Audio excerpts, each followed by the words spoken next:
Hello guys! Welcome back to my channel. Ngayon tuturuan ko po kayo kung paano gumawa ng tikoy. Tikoy na panlasang Pinoy. So, ang kailangan natin is glutinous rice, 500 grams. So, at saka, kailangan natin ng panghalo. Habang nilalagay yung tubig, kailangan natin haluin para hindi siya mamuumaw. Ayan po. Kailangan natin siyang haluin ng maigi para hindi siya mamuumuo. Tingnan natin yung labot kung eksakto na po. Ayan guys. So, ngayon tingnan natin. So, ngayon lalagyan siya natin ng asin. So, ang ilalagay ko is 3 pinch of salt. 2.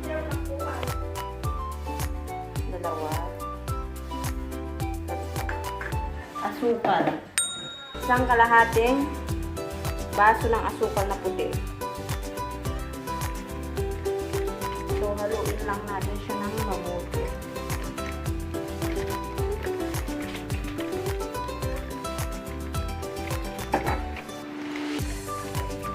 Isalin na siya natin sa isang bowl.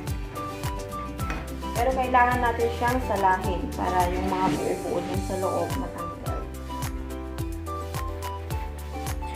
Habang ginagawa natin itong mga ingredients guys is kailangan natin magpakulo ng tubig bago natin isalang ito.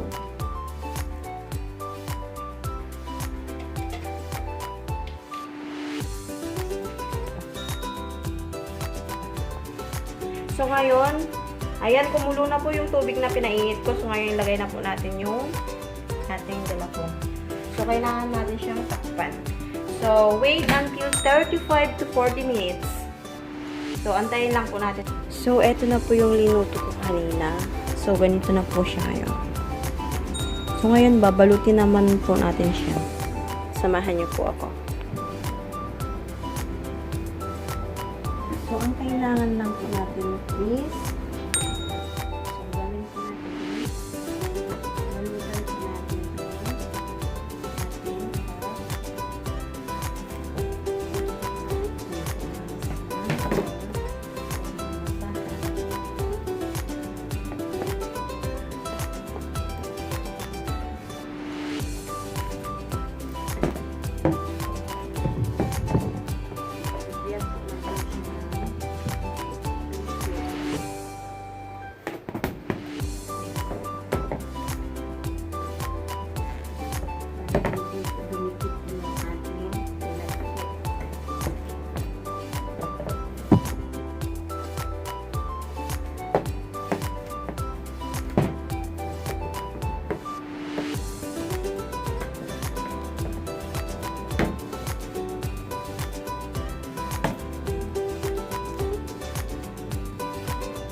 So, magiging ganyan po siya. Ang ilalagay ko pong palaman is etong yema. Etong yema po is gawa ko din po. So, ganito lang po siya.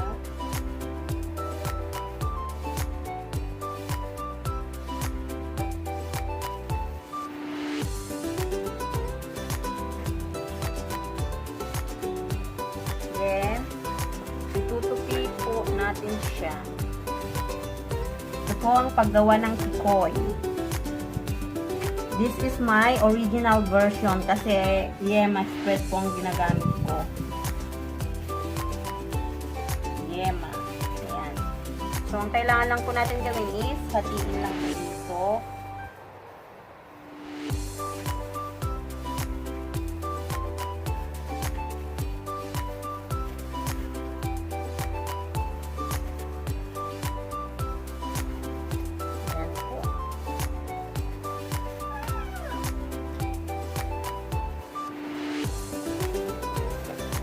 Hati na po. So, kailangan lang po natin siya massage ng ganyan para hindi po makita yung bread.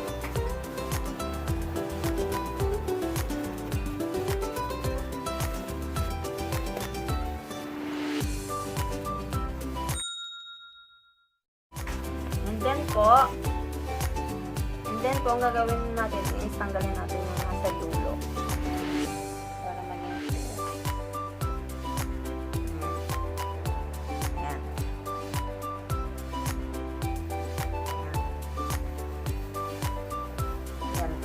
Tapos, ang gagawin lang po natin is lugod sa sesame seed.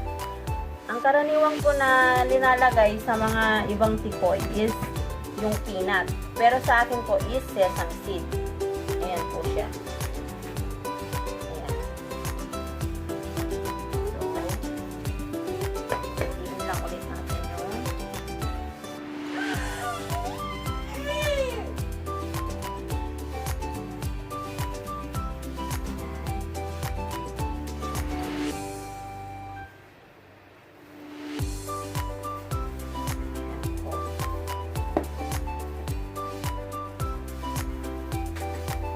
yung sausaw ulit sa sesame seed or sa linga.